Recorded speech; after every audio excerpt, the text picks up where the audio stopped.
Test.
Okay, and it's not muted. Do you want it muted? No. Okay, I want to get it out of there. Yeah.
Okay.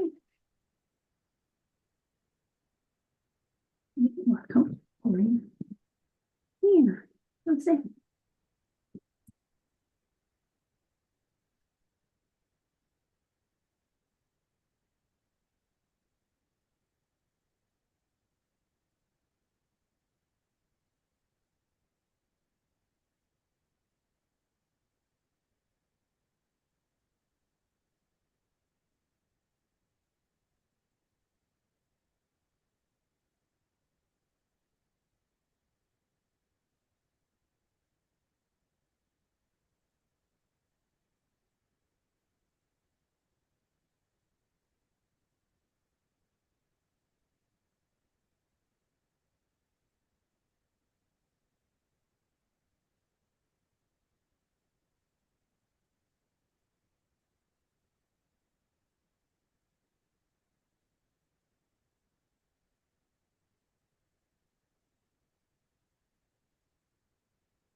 Hello?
Test, test. Hello? Is it working? Can you hear me? Hello. Joy, yeah, we hear you, Joy. Okay, thank you. We'll get going in just a few minutes. Okay.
All right, I think we'll get going. So we are calling to order the September 25th, 2024 regular meeting of the Manitou Springs Mobility and Parking Board.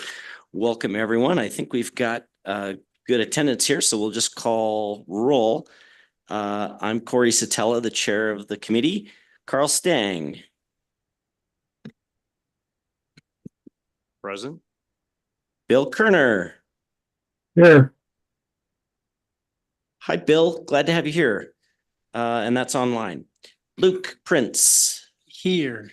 Rolf Jacobson. Present. Joy Porter. Here, online. Thank you, Joy. And Susan Presti. Here. Wonderful. We got a full slate here. So thank you everyone for being here. And we'll get right to business. The first order of business is the approval of the agenda. Hope everyone's had a chance to look at it. I noticed only one thing I wanted to change with the agenda, and that is, it's a very small typo. Under the old business, the walkable city rules, it's listed pages, for example, 94 to 101. Those are actually sections 94 to 101. So it's very small difference, but it's the Walkable Cities book that we're doing our book study on. Are there any other comments about the agenda? James, did you get my corrections I sent you? Yes, I did. Okay, thank you. I don't have any to Those should add. be in there. Okay, thanks. Joy, just to clarify, is that on the agenda or the minutes? It's on the minutes. Okay, we'll get to that in a second. We're going to do the agenda first. Could I get a motion to approve the agenda? I motion to approve the agenda. Luke, thank you. A second? Second. Carl, any discussion about the agenda? If not, we'll take a quick vote. All in favor of the agenda as written, please indicate by. Aye. I think I got everyone except Bill. Are you there, Bill? Do you approve the agenda? Yes. Great. And the chair votes aye, so that passes unanimously. Next up is the approval of the minutes. And I understand there's potentially some corrections. James, do you want to explain what corrections you've gotten? Yeah, so it was very minor. It was mostly spelling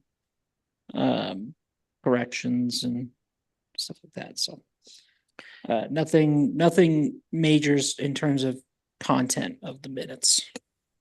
Okay, and Joy, did that sound right to you? Oh, Some yes, minor it spelling does. corrections, It's but not a minor. material change to the Yeah. minutes? It was very minor. It wasn't really content. It was just pretty minor. They were pretty well done. Got it. Well, thank you very much for picking those up. With that, I would ask for a motion to approve the minutes of the August 2024 meeting with minor spelling corrections.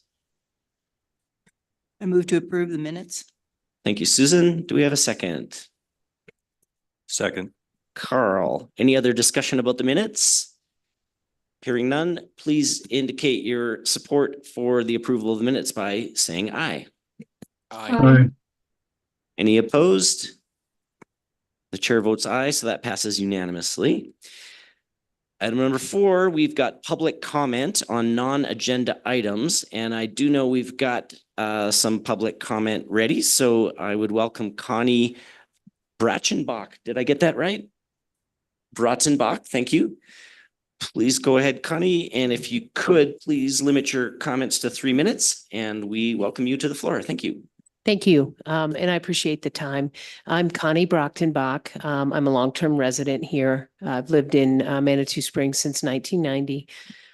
Raised my daughters and our grandchildren are now here as well. I live up on Waltham. I am also a member of the school board, just in the spirit of full transparency. In my professional life, I am an ADA coordinator, certified ADA coordinator, and also work for the state of Colorado Division of Vocational Rehabilitation as a business outreach specialist. So my primary role is to make sure that, or to act as a liaison for people with disabilities who are job ready and seeking employment. So I help connect folks that way. personally, or here in Manitou, kind of on a daily basis, some of you may know me as the crazy dog lady. I'm often walking 4 to 5 dogs through town at any given time, and sometimes even have my grandchildren in a double wide stroller. So just to give you a little perspective on how some of this stuff came to my attention. Even before I was an ADA coordinator, I reached out to Roy and Denise. This would have been over a year ago, just to do like a friendly walkabout town, because in my role as grandma and official family dog walker, it became very evident to me that our sidewalks are cluttered. The city invested a significant amount of money in the early 90s. It was actually a vote that the citizens put on the ballot to revamp the downtown district, to widen the sidewalks, narrow down to 1 lane in each direction.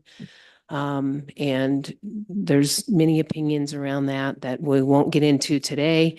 But our walkable city is not very walkable. If you are a parent trying to push a stroller through town, if you are a grandma trying to push a stroller and manage dogs through town, but more importantly, if you're a person with a disability who has to utilize a mobility device to navigate our streets, our sidewalks. I want to commend Roy and his team for the work that they have done. I know that we have a self-evaluation and a transition plan in place. I know we have an ADA coordinator on staff. So all those things are good, and they are in compliance with the ADA, which was passed in 1990, just in case anybody was wondering. So it's not like it's a new thing, even though we act like it is.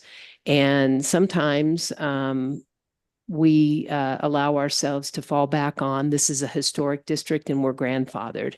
Nobody is grandfathered from any of the requirements of the ADA. So I just want to kind of go on record with that. I love our historic district. I grew up in Eastern Colorado, so moving to the foot of Pikes Peak in a beautiful town like this was a wonderful step forward for me. Not to demean my farming and ranching upbringing, but it's a lot less windy here. But so I understand that there are things that we will have to do that are reasonable to comply with the guidelines. But my bigger concern is after a year of doing the walkabout with Roy and Denise, I continued to see the same clutter on our sidewalks. We have businesses that have umbrellas, tables, whatever those pizza board or whatever they're called, those signs that are everywhere. They block sidewalks, they block transition areas for people, again, who are using mobility devices. It makes it very difficult for them to transfer from sidewalk to street to sidewalk. So I just took a bunch of pictures, sent them to Roy, just as a timestamp. Obviously, when we have a lot of tourists in town, the situation is way worse. But we've filled up our wider sidewalks and our walkable space with clutter. And I understand that businesses want to promote their business, but it's like one person had the idea and now it's just completely unmanaged. It's not managed. And I know COVID also, when we had to move everything outside, sort of set a precedent for outdoor seating and tables. And I know people love that. I mean, gosh, it's a beautiful place to be outdoors and enjoy your lunch or enjoy the views. But I just want to challenge all of you who will serve on this board to do your own walkabout and imagine yourselves in a wheelchair, imagine yourselves blind or low vision, trying to navigate through our town. Over 25% of today's population, adult population, identifies as disabled. And having a disability is still stigmatized, so that's probably an underreported number. When we make an environment unwelcome for people with disabilities, we make it unwelcome for their friends and family as well. And those people have money. They want to go to a place that they can enjoy with their friends and family and experience all the things that we love about Manitou. So that's why I'm here. I do appreciate everything that you all have done. I really, probably most of you don't know this, but I often am in texting conversations with Juan and Roy. And I think you guys can vouch for me that I always end the conversations with huge appreciation for what your teams do, because it's thankless. So I appreciate the striping. I appreciate the care that's been given to the parking lots to get the handicapped allocation correct. I appreciate the work that's being done on the public restrooms, but there's so much more work to do. And some of it's really low-hanging fruit, like cleaning up the clutter on the streets. It's easy. Won't make the businesses happy, but you know what? We have Soda Springs Park. We have a covered pavilion. Maybe we could make that a place that we advertise for people to go and sit and have their lunch. I know it doesn't help some of the businesses that are further down here on the East End, but a lot of the West End restaurants and people who serve food could maybe move some of their tables and chairs or use that as a public gathering spot. You know, hopefully no new pandemic. But I guess in a way, maybe it'd be good if it was all there. I don't know. But anyway, I don't want to rabbit hole this conversation. I appreciate the time. And I really just want to challenge all of you to do that walk with a cane, a walker, a wheelchair, a low vision situation, a white cane, in our town, and think about how easy it might be for you to move through. And I think you'll see very quickly that we've got some easy solutions that will make it much more friendly for the disabled community and the people who love them. Thank you. Thank you very much for those comments. Are there any comments from the board? Carl? Yes. Well, go ahead, Bill. Well, I agree with Connie to a great extent. When we did the revision to the town 1997 vintage, one of the concerns was, can we create a walkable environment? And I think the clutter has overcome us to some extent. And also something very simple but costly. Many times, at least in the residential area, the residents, and I don't know whether the rules have changed since then, but were responsible for installing their sidewalk in front. And to me, that's a city responsibility, and we need to take that on. I just don't know what the status of the code is right now on this particular thing, but I think we need to put a lot of emphasis on walkability, because a lot of people come to town and they want to walk around, including the residential areas. And, you know, some of our streets are very difficult to navigate for a wheelchair or anything else. You can't do anything about the terrain, but at least you can create something that at least the more active folks can navigate easily. And so we need a comprehensive review of our sidewalks in town. And there's a lot of sidewalks that don't get used, or stairs that don't get used. And there's a list of, I haven't put that list together, but I certainly can, of all the stairs that are in town that communicate one level to the next level that people can walk on. And we seem to be losing those. And I want to make a pitch for re-looking at that whole aspect of walkability and make sure that we're connecting people to areas where they want to go. And this affects the residents probably more than the visitors, to be quite blunt about it. But in general, I understand where Connie's coming from. And the other aspect of it is that the businesses, I think, benefit from having a wider sidewalk area where they can put out their sandwich boards, but there ought to be a way to navigate that in a more useful or sensible way, so we don't create a lot of clutter. So I think we ought to look at that aspect of the whole thing. Thank you.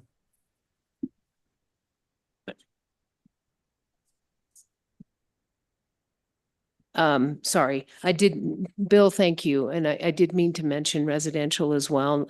Not so much the sidewalk issue, because there are some places where we aren't going to be able to put them in, but where we have them, they probably need to be repaired for sure. But also trash cans. When I'm up in the upper neighborhoods, which I often walk my dogs, the crazy dog lady goes up there because there's so much stuff going on downtown, and the sidewalks are full of trash cans. So that's another concern. So thank you. And I apologize for jumping back in. Great. Thanks, Bill. And thanks again, Connie. Do we have a response from staff about the question Bill raised about the responsibility of sidewalks in front of residents' houses? Could we get clarification on that?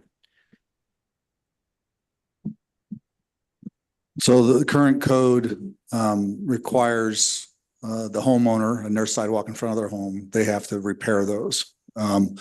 However, just like every city in the country, no one's doing that. They can't afford it, whatever the reasons. We do get some CDBG grant money, but it's limited to the lower income areas. We do plan on trying to get some money next year to look at some sidewalks in those areas again. And then those we can just fix because we have money coming in.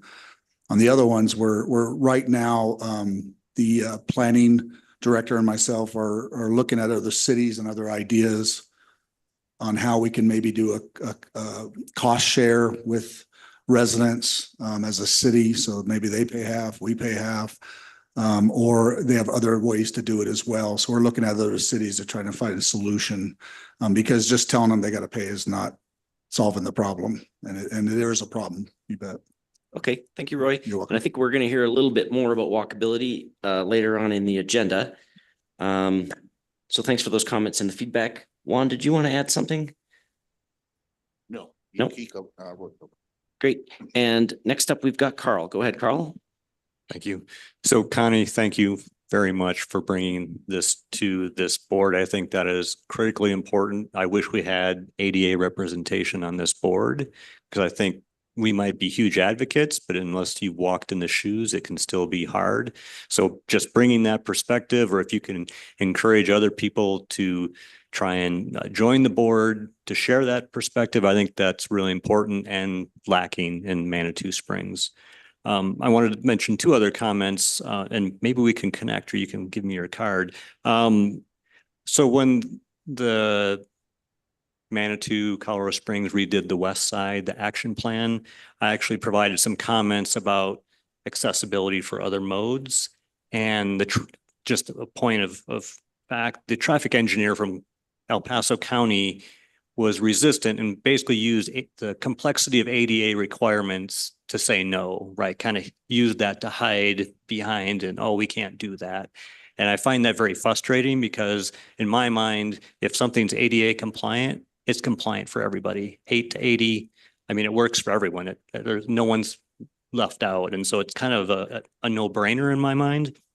And then the final comment, similar to the last one, is what I've seen as far as sidewalks in residential areas in Manitou is you have issues where, you know, hey, the road goes from 20 feet wide to, you know, whatever, really narrow. And it's like, oh, well, we can't do a sidewalk because we don't have space because it has to be, you know, whatever. They always make up numbers. Oh, it has to be 8 feet wide. And it's like, well, you know, there's got to be some sort of accommodation.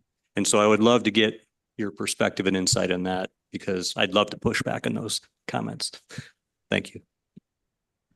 Great. Thanks, Carl. Other comments? Luke, go ahead. Yeah, Connie, thanks for bringing all of that to the attention of us. I think it's very important that our city is not only compliant, I think it goes a lot past compliance, right? It's friendliness, it's being welcoming, and it's helping our friends and neighbors enjoy Manitou, right? So I think there's importance to that. In addition to the downtown areas, in addition to the neighborhoods, also, I'd like to highlight that being for the Creek Walk Trail. When we have the Creek Walk Trail revamps, I think it's very important that we redevelop and consider ADA when we do that type of thing. Because as Carl said, it's not just, once it's ADA accessible, it's accessible for everybody, whether you bike, ride, roll, whatever that looks like. So as we look into mobility for the entire neighborhood and for the entire downtown area, let's make it for the entire city along the way. Thank you, Luke. Any other comments from the board? Just making sure, Joy, if you had a comment, now would be a good time. No, it could, we could put it as an agenda item since we'd want it, as an agenda item, not just discussion here. Great. I think I heard no comments at this time, but might be a future agenda item. It's a little hard to hear you, Joy. Oh, okay. Sorry. Yep, got that. Okay, thanks. Well, thank you again for speaking. Appreciate your involvement. Now, maybe just as the chair, I'll echo Carl's comment that it'd be really great to have that kind of knowledge and experience on our mobility and parking board. So should your future volunteer commitments allow it, we'd really encourage you to consider possibly joining this board and helping us move this forward. Thank you. Thank you.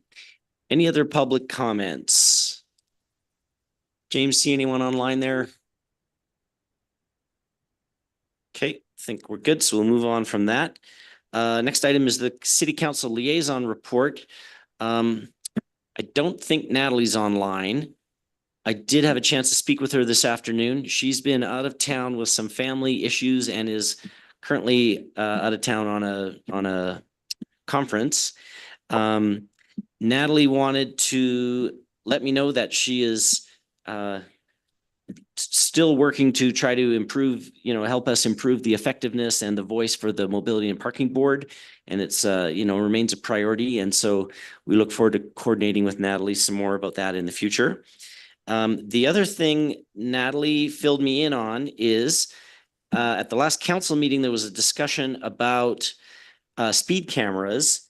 And there was a question about the speed camera discussion and as to why there were specific streets listed on that proposal and it wasn't going to be applied throughout the entirety of the city. And unfortunately, Natalie had to go, but she said, if you ask staff, they can fill you in on why that was. And so not to put you guys on the spot, but I wonder if that's something that you'd be able to share relative to the city council meeting where there was support for a speed camera concept and it was limited to certain streets. I'll try to answer that. I'm trying to remember the exact rules, but basically my understanding, and I could be off a little bit, but it had to do with not being strictly like in neighborhoods, in residential neighborhoods. So the speed cameras would have to be on main roads or for example, one that could, and I can't remember what they would call that, maybe an artery, but the Crystal Park Road is also kind of like a main connector. So you could put one there, even though there's residential houses, but you couldn't go like necessarily maybe Pilot Knob and put one up in there. So there are some restrictions based on the law where you can put them. And so Serpentine has no, residents out there. You have Sunshine Trail, which is very limited, but also to get into town. So that can be used. Manitou Avenue obviously is open for that. So that was my understanding, but I would have to ask the chief and all to get more clarification on details. And I could do that. And next month I could bring in more details if you like, or email the group. Okay, well, I'd appreciate that if you could, Roy, just to get clarity on that, because I have also heard from some residents and neighbors asking that question. Why would we limit it to those areas? So that'd be great if we get an update on that. Yeah. I'm sorry to put you on the spot with that. No, it's question. okay. It's okay. It's a good question. And I it's been a while since that meeting and I'm trying to remember the exact rules, but I can, I'll probably just send it to the group and everyone knows, but That's And maybe great. We'll Carl have knows. a, Okay. we'll give a little update at the next Okay. meeting then. Okay. Carl, Can I keep Roy in the hot seat or lukewarm seat? be nice, yes. No, so can you confirm or deny? I had heard that the state statute requires us to list the streets in our ordinance. And so if it's not in the ordinance, I mean, so it's like you have to list the streets where you're going to use the street camera. And if it's not listed there, and there's other restrictions like you alluded to, but if it's not listed there, we won't be able to use it. I mean, or can we use it in school zones or, you know, what's the flexibility? Because it is, like Corey said, I've heard lots of questions around that and I was unclear. Yeah, I'd have to get more information on that, but I think you're right. And there was a stipulation that you had to list the streets that it would be used on as well. So, but I would have to confirm that for sure. So I don't know that 100%, but there was a lot of different requirements and rules to use these and restrictions. And it kind of in the gray area, like Becker's, I mean, that's a connector to the garden, but yet it's residential. So how do, you know? Yeah, good where does question. that fit, you Good know? question. El Paso would be, I think El Paso definitely would qualify in many of it, of the area, the road itself, because there's a lot of spots are not residential. Becker's could be because you have a section that has very few, you know, by the bridge, doesn't have a lot of residential or none there, I guess. And then you get into a residential area, but it is a connector to out of the city into another area. So that may be allowed. But I'll get more details and I'll just send them out. If there's a specific rule, I can send out to the team here and I'll do that. Otherwise I'll report next month what I find. Okay, that sounds great. And meanwhile, I'll let Natalie know that we had the discussion and we're interested. I mean, I think we don't have enough information to take any kind of action on it right now, but we would like to get some more information and possibly make some recommendations on it if that's appropriate. Any other comments? Go ahead, Susan. Well, just, I would think, we can make recommendations, but if the law is the law, we're not going to be able to affect that. Number two, this is a great example of where we get asked questions by the citizens and we don't know, but I'm going to refer them to staff because I would not want to represent as being the authority on this. So just a reminder for all of us not to try and answer something that's not in our purview or that we're not experts on. Good reminder. I will note that I think this will be in the minutes of the council meeting, there is a list of the streets on which speed cameras are planned to be deployed. And when I read the list, it seemed like, gosh, that is a restrictive list. And like, is my recollection, Carl, you might be able to help me. I think Pawnee was not on it. And yet, you know, that's a school area. And why wouldn't we be able to have speed cameras on Pawnee? In particular was one that jumped out at me. So we've got some questions. I will report back to council that we're interested in this and we'd like to learn more so that we could offer a meaningful recommendation in the future. Does that sound about right? Great. Any other comments on that? Carl, yes, please. Well, I will just say, I think next Tuesday is going to be the second reading. So I think the window, is that accurate? Is it next Tuesday? It's coming up quick. Yeah, well, there was a delay in it too. So Oh, there was a delay. They've already had the first reading and after second reading, Susan's going to be spot on. It's going to be law and it's going to be too late, which, you know, hey, from my perspective, and maybe I'm missing the boat, but you know, it would have been cool if something like this had been brought to MAP first, you know, just for us to have the opportunity to provide comment and for staff, you know, to kind of test the presentation before going to council. I know that's more work, but you know, it is something I feel that is relevant to MAP and something that I'm personally interested in. So. And just if I can make a comment, I think, Roy, you're talking about there's a state law on this that we have to follow. It's not That's local, our code, it's state law, so we can't really recommend to the state. Yeah, for sure. We would have to comply with state laws. Yes. And I think what I'm hearing is there is interest from this board to learn more and to potentially make recommendations. So I will make sure that that gets transmitted to council and we can see about the timing of the vote and whether there's an opportunity for us to have some weigh in on that. Okay, Gosh, so that was council liaison report. Unless there's an objection, we'll move on into presentations.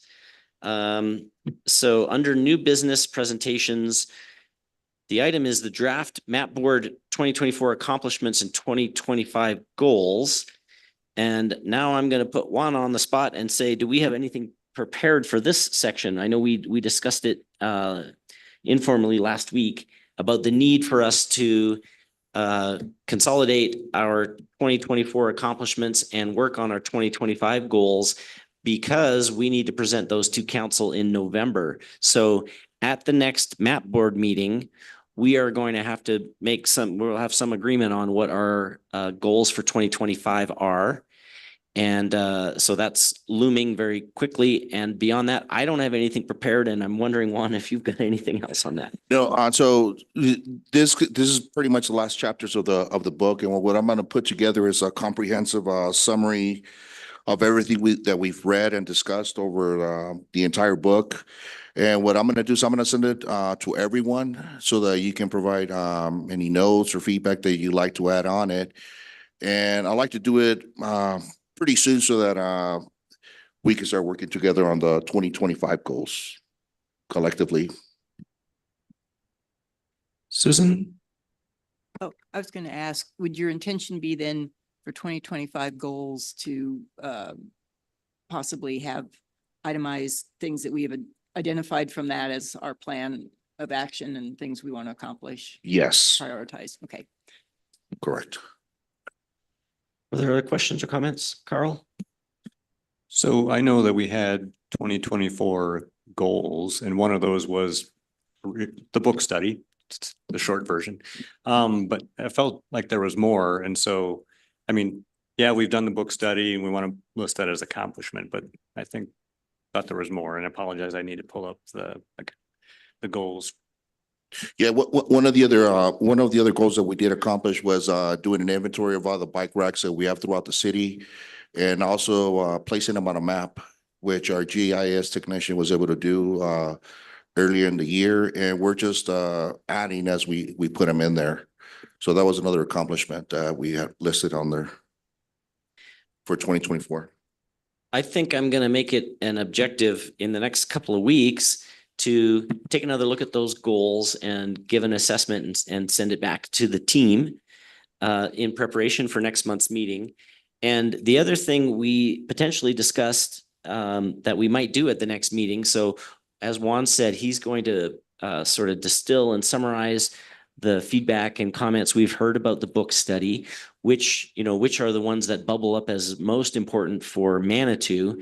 And I think our objective is, if we are able to get it arranged in time, we may undergo an exercise at the next MAP meeting where all of us on the board are able to provide input on prioritization of some of the the main themes that come through from the book study. We would like to get input from the rest of the board about, which ones do we think are most important that we would try to put down as goals for 2025. So our intention is to have a process that would be inclusive with the board to help prioritize some of the things from the book, as well as anything else that, things left over from last year or other ideas that are separate from the book. And next month's meeting is really the time when we have to finalize it, because we will be presenting to council in November. I see Carl's got his hand up. All right, so I found the goals. So there's 5 goals for 2024. So the first one was recommendations for congestion mitigation on Ruxton and Manitou Avenue. Second was the book study. Third was to draft and finalize the bikeability master plan. Fourth was to develop an onboarding manual for new members. And the 5th was to support the TRAM program with community engagement and outreach. So I think we've done something in all those spaces, maybe not accomplished them all, but I think we should be able to speak to that. Obviously, so. Great. Thanks, Carl. Luke? When we talk about the 2025 goals, I think it's important that we have a structured itinerary of how we approach that each time. I mean, Carl, you just brought up the 2024 goals, as did I. And it feels as though we were kind of lucky to hit some of them and we were not lucky to maybe miss a few others. But to have a really structured outline on our month-to-month meeting of how we're attaining these goals. And I think, Susan, you said that one of the first times you were in the meeting of what are our goals, what are we doing here, and how do we attain said goals. So I think as we go into 2025, we really ought to have I don't know, should I use the word retreat? We said that word last year, right? To really break down what it is we're doing. And I think the book study really helped us categorize a lot of these things. So it gets us in our right mindset. And so I think that was a very important way for this board to move forward. But as we do that in 2025, I'd really like, Corey, your assistance in making these board meetings very much centered around our goals for the entire year. Thank you, Luke. Go ahead, Carl. So Luke, I think you said it. If not, I'll piggyback on top of that. I mean, it's almost like we need to have an agenda item each month, which is an update on our goals and what we've accomplished and what's pending and, almost like a schedule or whatever, project plan. And just so, to your point, so we don't lose sight of the target. Because it does, like, I kind of like, I go to the council meeting where we present the goals and then like, I kind of forget because we're not really reviewing it on a regular basis. So I think that's good feedback. The other thing I noticed about the goals from last year is for me as a member of this board, it wasn't completely clear whether the goals were for the mobility and parking staff goals versus goals for this board. And I think for 2025, we'll make more of an effort to try to delineate those and say, there may be goals for the department, but we need to be really clear about goals for this board. I want to go back to something that Luke mentioned, this topic of a retreat, and we did bring it up, and we have not had a retreat. Is that something that the board is interested in? And if so, when would we do that? When would be the ideal time for us to do a retreat? I'm thinking of, at least several hours, kind of half a day kind of thing where we would all get together and really dig into this sort of thing. Comments on the concept of doing a retreat, timing and scope. Carl.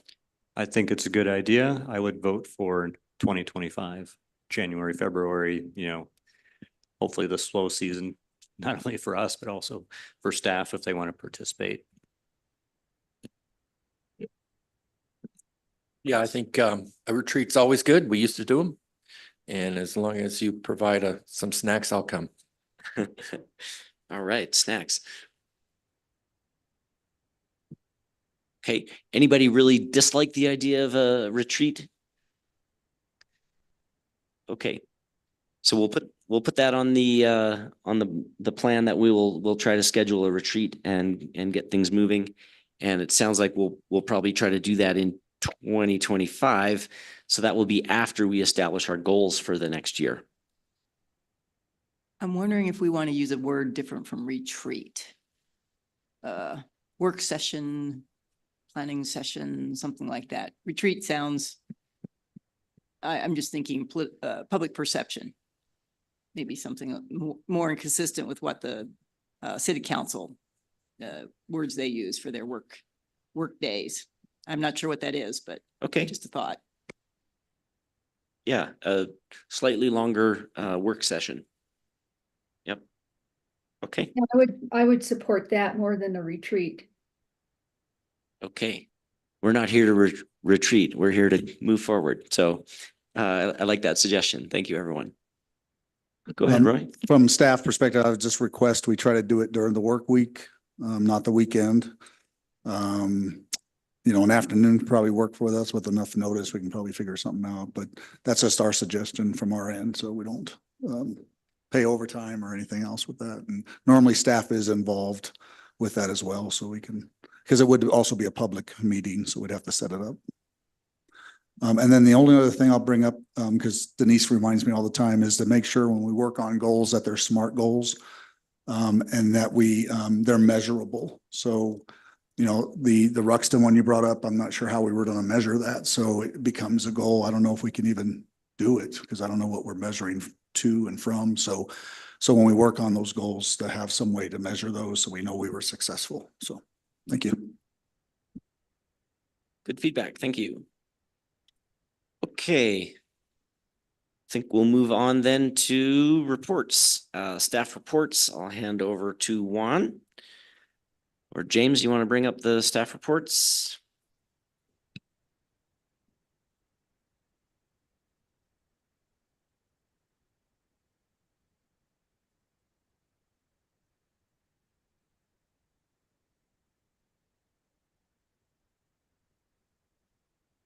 Yeah, so for starting and ending trips, we continue to see an increase for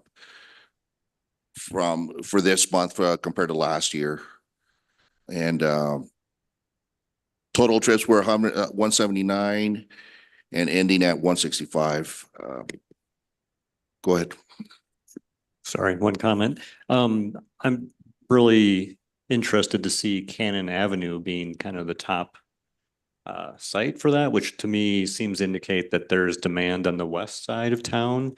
And I know that there had been discussion of a fifth location over more towards Tubby's turnaround general area. And so any update on that? Yeah, we just sent Tara approval for Tubby's.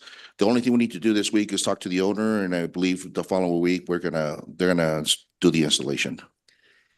Yeah. Juan, can I ask a little bit more? So, yeah, in terms of stations, so is Tubby's the only outstanding one that we have to move forward? There's another one up on Prospect. And then the other one will be over by the park, El Paso, inside the park area. Sorry, is that Memorial Park? Fields Park. Fields Park. Uh-huh. Okay, so Tubby's, you're ready to move ahead pending business owner approval. Right. And then there's two more, one on Prospect and one at Fields Park that are approved, and as then staff is moving forward with We're those moving forward stations. with the installation. Okay, so that's great. So 3 more stations soon to be announced. One more, and maybe I'm wrong one, but wasn't there one at also the COG? Did we install that? We installed that already. That's in there's one there place. I too? think the new one is in place at the COG. Okay. Right. And I noticed they've Pike Ride has increased their service area to include a little island around that one. And I'll just say, speaking as someone who lives near there, I'm very pleased to see that. So can't wait to be making use of that one. Stats for the COG station yet? Or is it too new? Probably don't have stats yet. That's a brand Yeah, new station. it's brand new. So Okay. next month we should have numbers for it. But even Schreiber Park, which is moving it from the back over to the front, made a huge difference with the numbers. Are they staffing the COG lot? Are there bikes there? Yes, actually it's in- a being station. used. There are bikes there. I mean, I checked So yesterday. Pike Ride is- There were 2 Pike Ride bikes available, Putting them there and picking them up and everything. and they are servicing it. So they will drive there a couple of times a week and, check on the bikes and that sort of thing. Yeah, and they're located at the old bus stop there. So it's actually not COG. It's about a block away. It's right below Fairview. I'd call it Chateau more than COG. Yeah, you're Good right. point. Good point. You're right. Any other comments or questions about the Pike Ride?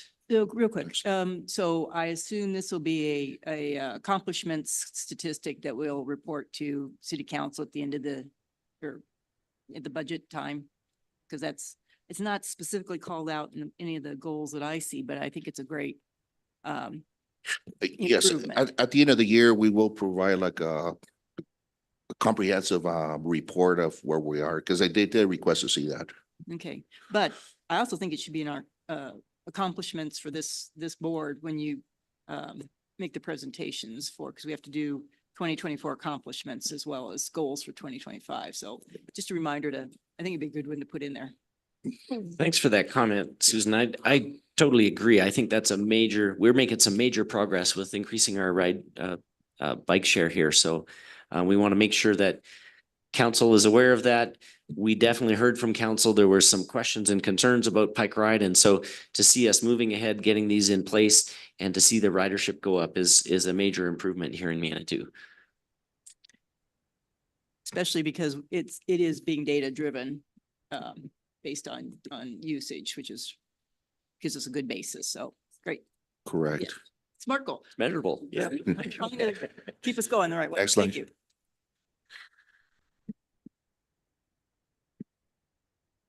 Yeah, so those are year to date comparing 23 and 24.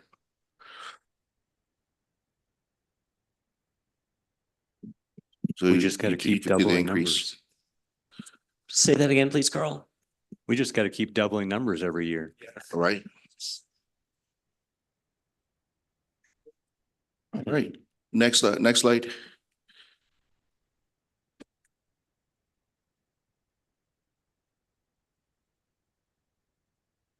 See, click, fix.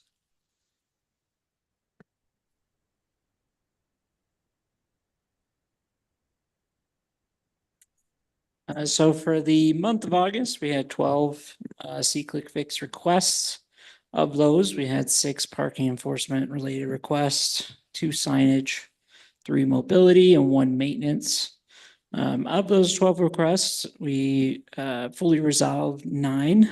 The 3 remaining requests were all regarding benches that we installed throughout town. The main ones were concerns about requirements for the historic district and the street furniture. So the fix for those is more or less just to reinstall the green cast iron benches that were removed from the downtown area. These were the benches in question were part of an installation for all the bus stops throughout town. The idea was to have the same bench kind of throughout town at each of the bus stops, but we at the time were not aware of the requirements for street furniture. So that's the 3 remaining requests for the month. Everything else was addressed. Some of the highlights in terms of the requests that we did complete. We completed a cleanup of the Washington Sunshine Trail area.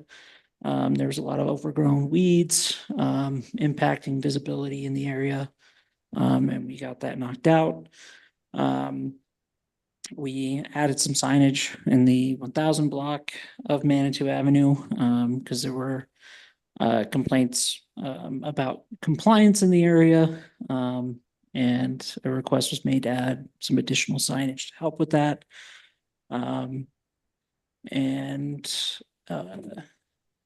That is our report for the month. Any comments, questions? Thank you, James. Any board questions or comments? Go ahead, Luke. I was at the bus stop at the COG today, and there are no benches, and I'm sure there's a reason for that. But it just was awkward standing there because I just missed a bus. So I was there for 20 minutes and I could have really used a seat. But as we do that, I'm just curious if there's reasons. Yeah, right now we just did everything like on Manitou Avenue. We're focusing on El Paso, and some of these areas require concrete pads. So once we get that phase, we could take a look at other potential areas. Carl? So given Connie talked about ADA, so having benches at the bus stops, right? So people that, hey, I went grocery shopping, whatever, and I'm walking back and I got all my groceries and I've worked a full day.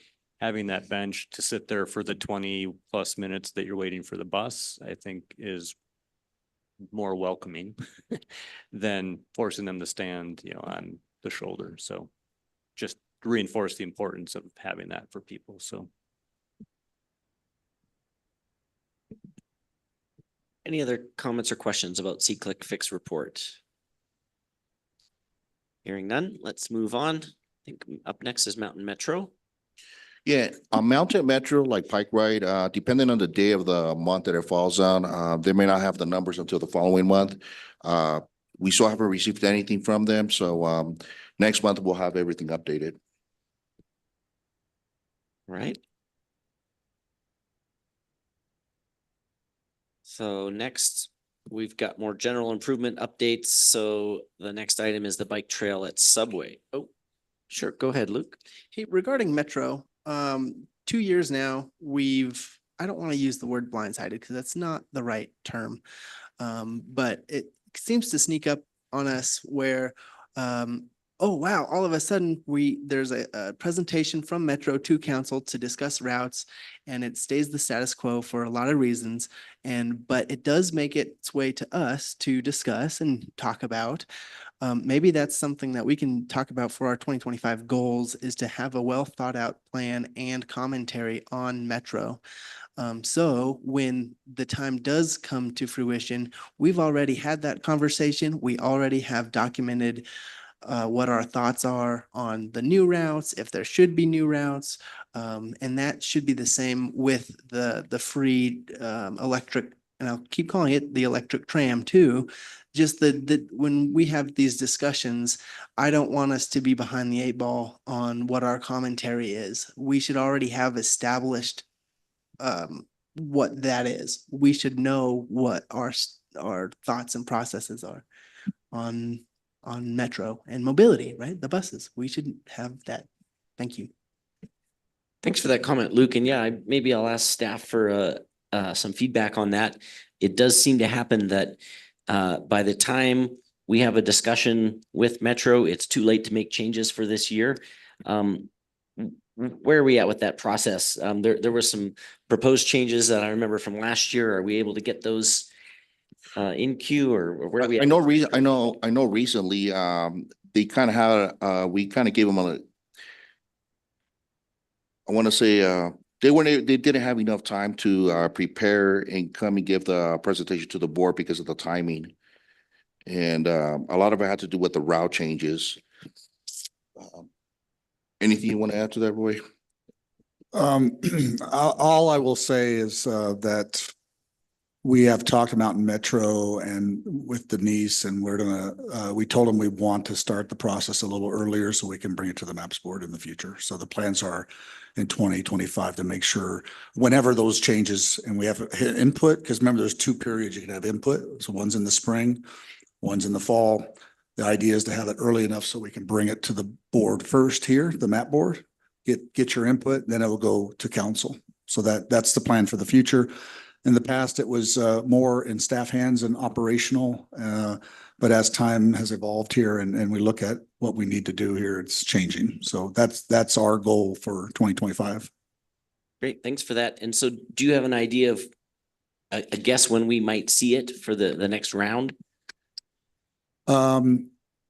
Yeah, so this, let me think here. I have to remember these dates. So I think the next round that they'll come is, I believe, April, for a fall change.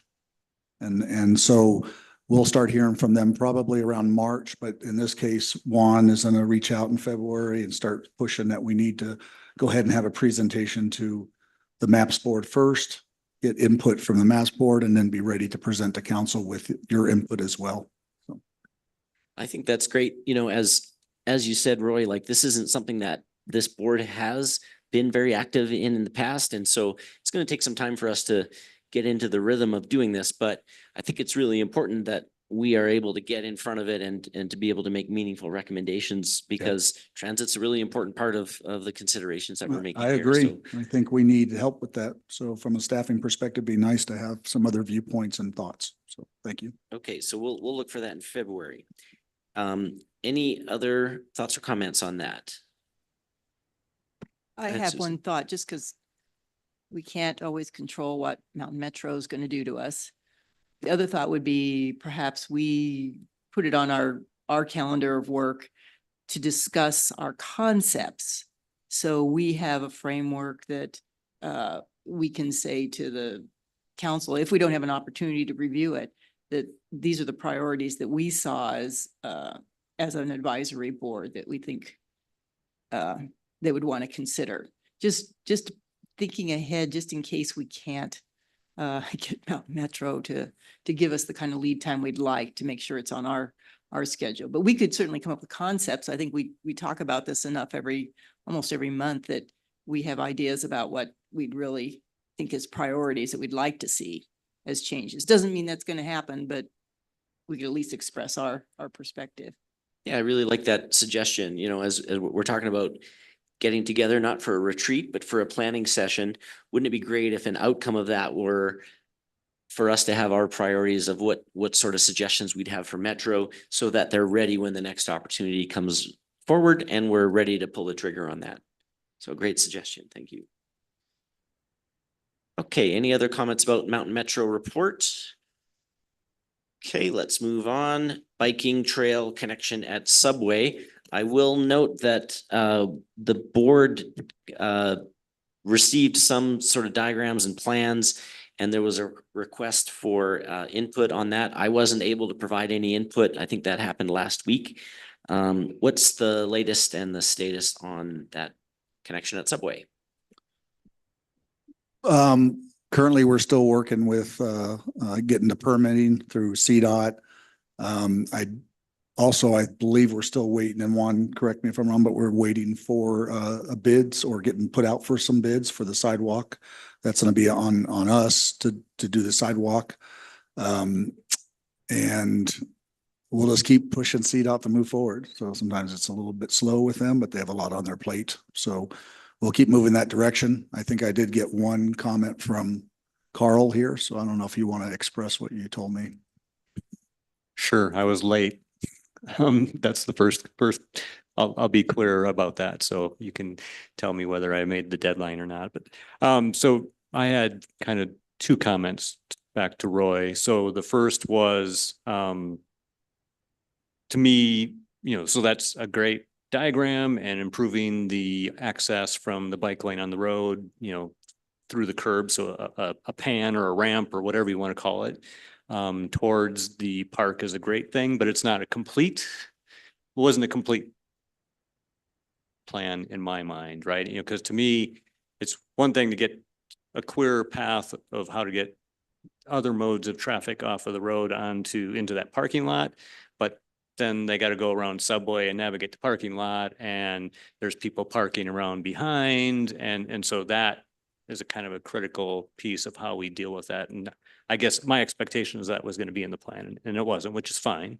But just, and it's also highlighted by, I'll call it out right now, I think during some recent events, some folks, staff have been parking back there, and we've had a couple encounters where they kind of came blasting out of there.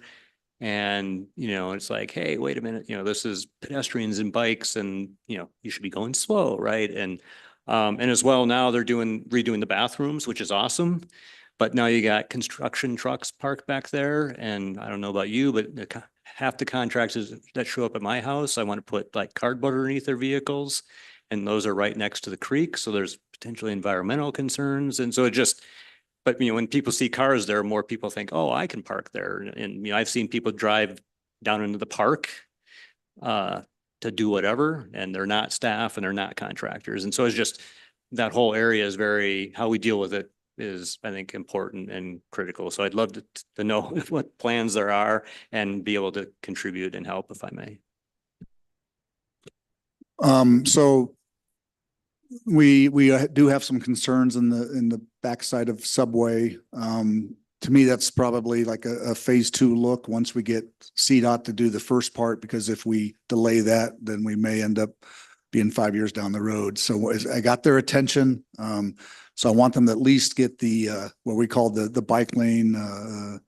We had a name for it for a long time, but it kind of disappeared right when you got to the pool, and there was no clear place to go for a bike, right? So we're at least attaching it to where they understand where the Creek Walk Trail, they can get to it from that bridge, and that's the goal. But we do need to address then how we manage that back area where the bridge is. And so that's probably maybe a phase 2 on that. How do we manage that area? And maybe it's time that parking's not permitted. But part of that may be with Subway too, on what's their property and what's ours. So, but we have other locations that we can probably park a vehicle that we can use and avoid employee parking back there, which is only occurring right now because of the ADA bathroom construction at the pool. So, and then the ADA construction at the outdoor bathrooms. So right now it is a construction zone, but once that's done, which should be the end of November, then we'll be back to normal, but better. And then at that point, we have to address how we protect the cyclist or the pedestrian when they're walking to that back bridge and not have to worry about necessarily cars and issues back there. So definitely something we'll look at. And of course, if we want to talk to the MAPS board about that too, on ideas, I don't mind bringing it to MAPS at that point on how we do this second phase and what would make sense. So I can get your perspective.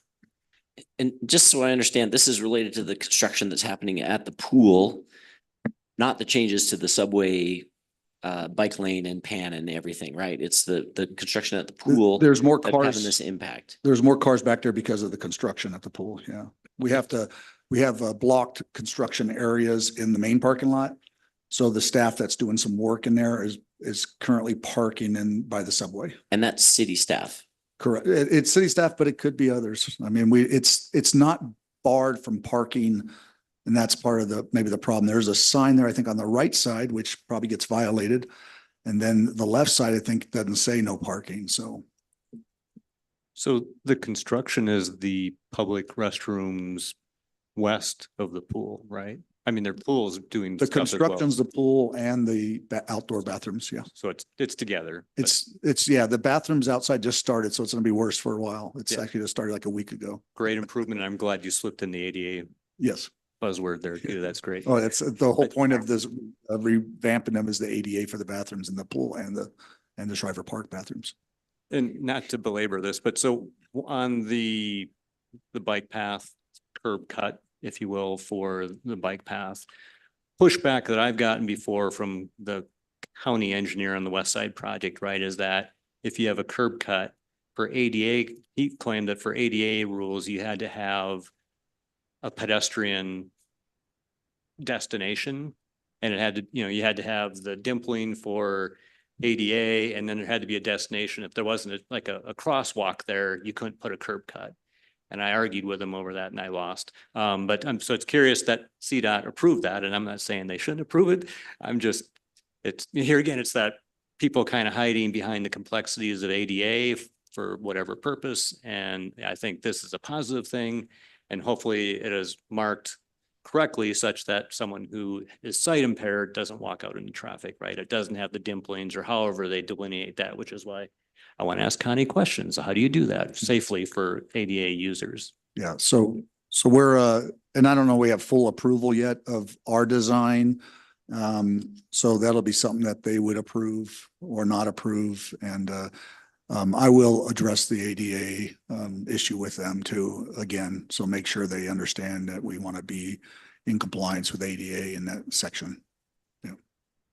Roy, do we have a construction timeline for that work at the pool and those bathrooms? Yeah, we should be done towards the end of November is the goal. Uh-huh. Early December, probably at the latest. Okay. Yep. All right. Great update. Thank you. Next up, crosswalk signage and other improvements. Yeah, so we're continuing to make progress on all of our crosswalks right now. We're currently in phase 3. Right now we're going to be working from Pawnee all the way down to Chase Bank. And then we have a couple of crosswalks on Lovers Lane and then down on Washington. Both in this area, we're doing both curbs and crosswalks. And at the same time, we're replacing some of the old signage that has been faded that needed to be replaced. So we're making good progress on that. As far as Dillon Mobility Hub, we're meeting weekly. And today we received kind of a preliminary schedule of what we're looking at. I think the next thing that we want to get everybody involved here with the MAP board is the conceptual drawings, so that we can get your feedback. We may set up maybe a special meeting, just not that long, but just so that we can get all of your feedback on the drawings that they're going to present to us pretty soon. So I think that's very important for us to get your feedback on pretty much on any of the drawings, suggestions. And we should probably have that. We're probably going to get the first drawing possibly this Friday, maybe Monday, but as soon as I receive it, I'm going to send it, I'll email it to everyone. And then I'll get together with you, Corey, so maybe we can set up a special meeting for that. Okay, and is there also, do we have plans for what public engagement's gonna look like for that project? Yeah, that's part of it. Once we have your feedback, the next thing is to also get the community engagement so that we can get also input from the public. Okay, so stay tuned for an email update, and we'll have a chance to weigh in, and then we'll be looking at some kind of public process around. Yeah, what we do just with to it. add one more thing, time wise, we're gonna push for the public and the meeting with MAPS in October so that we can bring it to council in November, because we have a real strict timeline to get this open by midsummer. So just so you're aware, this is gonna go quick, and so we'll be reaching out. Okay, soon. so with that in mind, I would just say, the sooner you can provide us with some basic information to help get people starting to think about it, so we can start formulating our feedback, that'll be helpful. Any other comments? Luke, go ahead. Out of curiosity, Roy, you mentioned last time that there's a possibility of a connector bridge going from the Dillon property over to the trail. Will this include that? That's correct. We're looking at a ped bridge down from the section between the off and on ramp of 24 and the old car wash. That section there is a CDOT right away, and maybe even part CSU. But we're gonna consider a soft trail to a ped bridge to connect to the creek walk. Yeah. Any other questions or comments about the Dillon? All right, stay tuned, everyone. Watch your email. Okay, so we'll move on to old business. And before we get into the walkable city rules, the book study, I need to apologize because I didn't realize that this didn't make it onto the agenda, but I do need to give an update on some old business, which is an update on the 2 applications we had for new members for this board. So if you remember last month, we did have applications from 2 community members. And so here's the update. We were able to confirm, and thank you very much, Joy, for bringing up the charter question. The application by Mr. Larson was not able to be supported because that is not, it's not supported by the charter because he is married to a sitting city councilor. And the action that we've taken now is we're recommending that whenever somebody applies for one of these commissions or boards, that will be a question on there. Are you an immediate family member of a sitting council member? No fault of the city clerk on that one. It's not clear how they would have known that, but that's a question that we're going to add to that application process in the future. So thank you again, Joy, for bringing that up. And the other application we had from Pam Smith, I did make a recommendation to council that application be approved for an alternate member. So right now we have a full slate of regular members of 7. I've made the recommendation to council that would be approved as an alternate member. Unfortunately, I did not get it done in time for them to vote before this meeting. So council hasn't yet voted on that. That vote is expected this coming week on Tuesday. My expectation is that Ms. Smith will be an alternate member as of, I think, October 1st.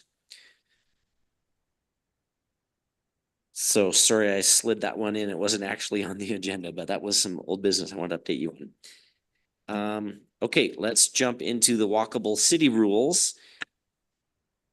So Juan, do you want to tee us up here? Sure. So we've got, yeah, go ahead. Yeah, so there were 3 sections on the book. Do it now, making housing sustainable, and integrated and focus on geometry. So I took notes on 4 sections for walking, biking, parking, and even shuttles and trams. And starting with walking, one of the things that I took is selling walkability. Juan, sorry, can I just jump in here? Go ahead. What I was hoping to do is maybe get some feedback from the board first. Okay. And then we can roll into like sort of a staff wrap up of that, if that's all right. Yeah. So Right. to sort of tee it up anymore, yeah, basically what I'd like to do is kind of go around the room, in the virtual room, and get feedback from board members on what things that they drew out from these 3 sections that that were on the list here. So would anyone like to go first? Anyone with notes on what they read? I can try. It's been so long since I've read it. My biggest takeaway from this was the Do It Now, a walkability study, assessment of our walkability, assessment of our biking system, bike paths. I mean, it's really about an assessment and then creating a plan. And I liked their structure. I think that really would be useful for us because I'm not sure I have a good big picture, and I think maybe we're still working on our walkability inventory and assessment. So I like that, his proposal. That's about all I remember out of what I read at this point. That was a big thing, big takeaway for me. Great. We're going to touch on that a little bit more when we talk about the bike master plan. So thanks for those comments, Susan. Anyone else? Carl, go ahead. So like Susan, it's been a long time since I read this, so I'm trying to pull it back from my brain. But I did want to mention one thing or a couple of things, and this doesn't totally apply to Manitou, but I mention it just so maybe we don't do it or do it as much as Colorado Springs does. So, riding the Midland Trail into Colorado Springs from Manitou, you have to cross 31st, 21st, and then also 8th. And it's extremely dangerous at those intersections because of the slip lanes. And so you're trying to watch traffic from your left, and then you're also trying to watch traffic from behind you that's turning left in front of you, and you're trying to, and the light changing and all this, like you got to have your head going 6 different directions at once. And so trying to avoid those kind of danger zones I think is really important. And then as well, if you're riding the trail, Midland Trail going west, Old Colorado City is terrible about allowing parking right up to the stop sign, which really ruins the sight lines. And so, cars are pulling out, cyclists are pulling out. And again, it leads to a lot of conflict. And if you had proper sight lines, people could adjust their speed and just, pass normally. And so trying to avoid doing that, ensuring there's proper setback for parking at intersections to have proper sight lines, I think is really important. And as well, even like trail crossings and sidewalks, right? We have kind of the same thing. Like one of my pet peeves is the Midland Creek Walk Trail crossing at Becker's, where if you're heading westbound, you turn right in parallel traffic. So here you have to have eyes in the back of your head for cars coming behind you, or if you're walking right before you cross. And instead of having the intersection be 90-degree angles with proper sight lines, again, allowing everybody to adjust their pace such that everybody can just pass through more conveniently, we've set it up for conflict. And so I think there's opportunities, one to fix, and there's also opportunities to avoid doing these things. And so just to highlight that from the study. Thanks, Carl. I just would contribute that we as a board need to start looking not only at the safety of our bike people on the roads and the intersections, but the speed on the creek walk, the speeds around are increasing and getting more dangerous. There's been more near misses lately on the creek walk. There's been some problems with that. And as I read these chapters, the final ones, they talk about safety and what you can do. And I think we're going to have to start looking at pedestrian safety, because we're just waiting for an e-bike as much as they're really helping in our congestion, how are we going to keep pedestrians safe when the e-bikes are going faster and other bikes are going faster? Not, you know, many bike people are very polite and aware, but there are some that are just almost arrogant in their ways. They want to go past you without any kind of an announcement very fast. And they're traveling at a high rate of speed and you're walking. So I think as we look at bikeability and we look at mobility, we need to start looking at how are we going to do with safety? I know we talk about educating and those things, of course, are very important.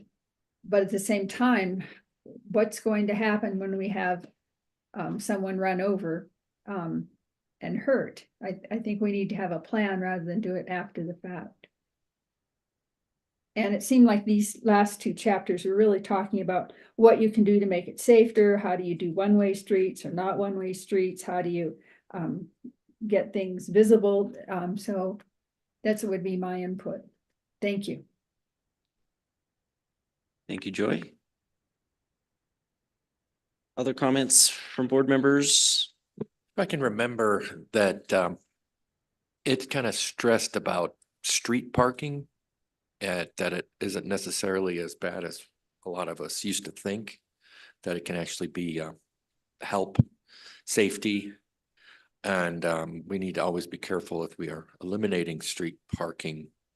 Sometimes it's very good to like increase the size of a sidewalk or to put a bike lane in, but also street parking can be a benefit, a buffer for pedestrians and of course businesses too. So that's what I got out of that. Thank you, Rolf. I'll just, Luke, do you want to go Yeah, ahead? Sure. You know, as I read through this book, I think one of the things that really struck me is that we already have infrastructure, right? I mean, our town already exists. Something that I'll discuss a little later, but there are safe routes to get from point A to point B. There might not always be the safest, and there are ways to improve upon said route, but there will always be the safest route. And so I really want to, in a little bit, discuss how to get to school, right? And so I'll tell you guys a little bit more of that when it comes to board comment. But right now, you know, when we look at the assessment of what we have, it starts with what Connie did today, right? She told us right in the beginning, walk through town and imagine yourself in a wheelchair. Imagine yourself being sight impaired. You know, imagine yourself in all of these circumstances, and it's as simple as assessing what we currently have. There is a safer route than the alternative, right? There are safer ways, A or B, and Roy sent along a list of definitions sent by Corey. You know, as we looked at, you know, what are all of the, and it was a pretty big list, a substantial list pertaining to mobility, right? It is as simple as defining what type of street is El Paso, right? Is it a street? Is it a boulevard? Manitou has some very unique two-way streets. One-way streets are actually fairly uncommon in Manitou. And in other major cities that would never be the case to have that a two-way street. Are you kidding me? So Manitou is really unique in that. And so what I'm getting at is I really love the idea of just the assessing what we currently have. And I've reached out to, I think, not everybody, but I really want to go on a bike ride with every single one of you. And no, I don't want to do it together because I don't want us to break sunshine laws. Really, you know, as we all giggle, but that's a product of what we have to deal with. Let's go on a bike ride. I want to show you guys what I think is the safest route to these schools. And then we can like really push forward to collectively and separately what we want to discuss. But there are safer routes one way or another, but it starts with just assessing what we have because we have a lot. We have a lot of really good stuff. So that's a big takeaway that I have from the book is that we have quite a bit. Great comments. Thank you for that, Luke. And I'm going to acknowledge I owe you a feedback just for when we can schedule time to go for that bike ride. I'm looking forward to that. So thanks for bringing that up. I'm going to share just a couple of the notes that I took. I took another look through these chapters just today. And the theme that's come up several times that I've heard already in this meeting is this idea of the assessment. So we're going to talk about that in a minute when we get to the bike master plan comments. But that came through to me also, that we really need to do a thorough assessment of our bike and ped infrastructure.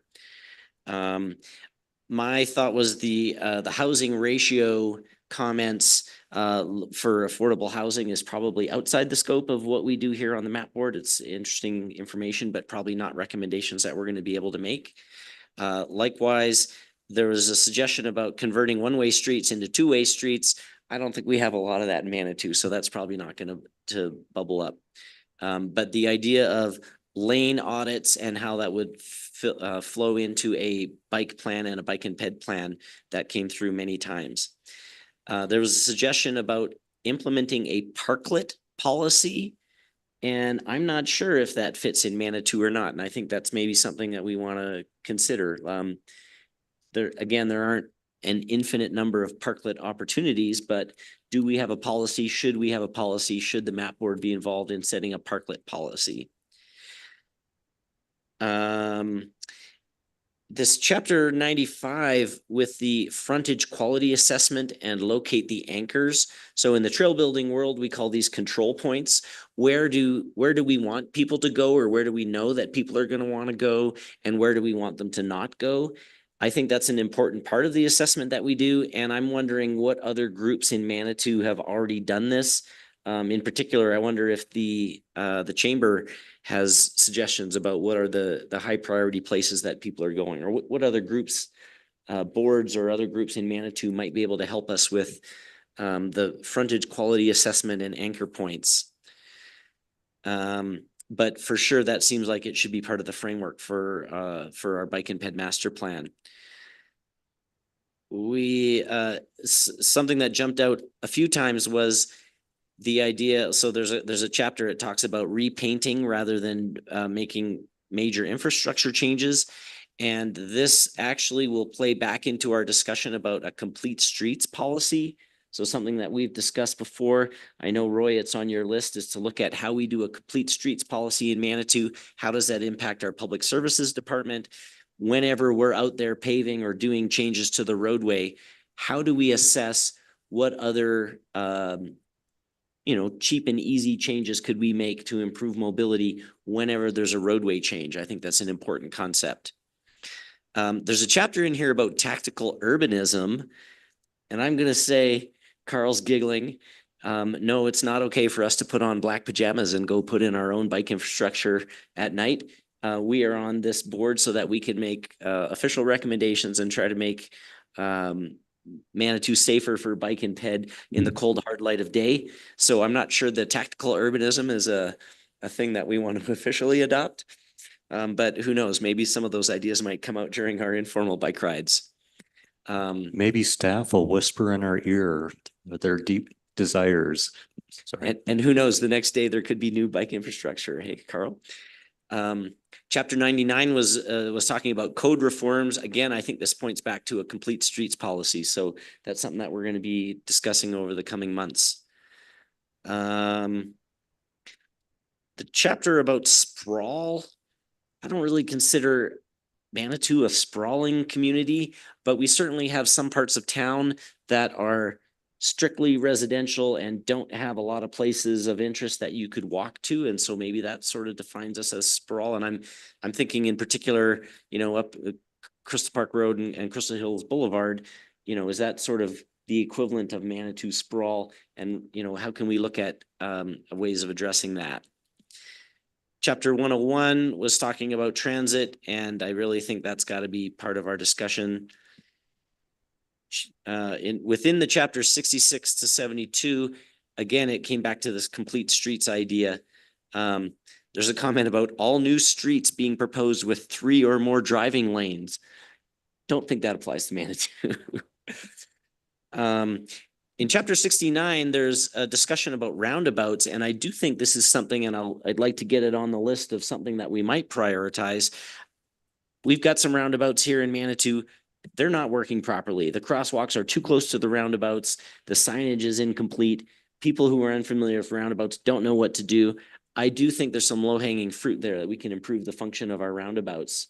So we'll see if that will bubble up as a priority, but to me, that would be an easy and cheap thing that we could address.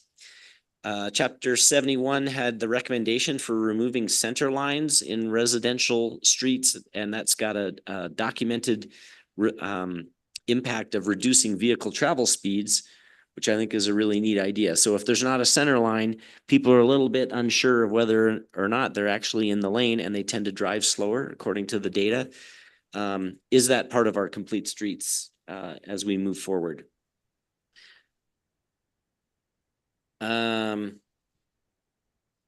And I can't quite read my notes here about the alignment with our city code. But it seemed to me there were some suggestions that didn't really apply. 11 to 15. Yeah, sorry, I'm not sure what I meant by that. So those were my takeaways from the assigned reading this month. Juan, do you want to add your thoughts and round things out for us on the book study? Oh, excuse me, Bill or Joy, did you have any? Oh, Joy already shared some. Bill, did you have anything you wanted to share about the book study? No, not at this point. Thank you, though. Okay, thank you. Go ahead, Juan. Yeah, so I think walking from biking, parking and shuttles, they're all tied in together. What I took away is, I took notes for all four of them, and for walking, I put looking for ways to solve walkability, experimenting with pedestrian malls and investing possibly in movable barriers. When we close certain roads, we want to try to focus on like the weekend or like on a special event day, but not maybe every day out of the week. Community engagement was a big one for walking. Doing a sidewalk accessibility audit, measuring like the width to make sure we're getting proper, we're not only for walking, but at the same time have that ADA accessibility. And then once we're creating a biking master plan, that will promote walking as well. Doing an inventory on curb cuts. And then when we do look at that, is there anything on the sidewalks that are possibly unsafe? Depending on the location of it. And then for biking, not looking at only at the elite, some people who ride bikes, that's our only means of transportation and they cannot afford a car. Doing bike share, not with non-e-bikes, but maybe creating a bike library. Looking at bike ride hubs, looking at increasing them as we're looking at increasing ridership. So that was a big plus. Creating an outreach plan. Investing in movable barricades, creating lanes for weekends or events. Bike storage for bikes near residents who need it. And then for parking, what tied into this was looking for satellite parking, encouraging its use for frequent shuttles or trams, parking for employees, and just encourage its use for frequent shuttles and trams. And then for shuttles and trams is just examining the trends keep looking at ridership and usage, and doing surveys, where are they going and how soon do they want to get there? And then at the same time, what time do they want to get back? Just supporting employees, evaluating the ridership versus coverage, on demand, and then just looking at all seasons, not just one season, but just looking at the ridership and usage all across for all 4 seasons. And those are our main focus of the chapters that I read. Okay, thanks, Juan. And just as a reminder, now that basically we have finished going through the book, and Juan's next task is to provide a summary from all the feedback that we've gotten, and we're going to be going through an exercise to help prioritize some of the actions that are going to come out of this book, and those will roll into our goals for next year and the coming years. So that's the next steps on the book study. Carl, Are you maintaining a list of 2024 accomplishments? If so, Juan mentioned we did the Manitou e-bike voucher this year program. And that I think was very successful and the map board had input on that. So I think that's something we should highlight, you're talking about the Manitou e-bike voucher program. take credit for. I don't think the map board weighed in on that. We most certainly did. Did we? Oh, okay. Thanks for the reminder.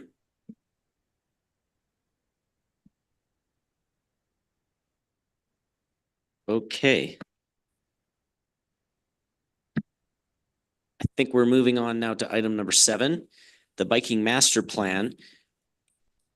So I guess, well, just first of all, I'll say there was a request last month to share that glossary. So you should have seen the glossary that that I'd come up with some help from AI and a little bit of research. So that was shared.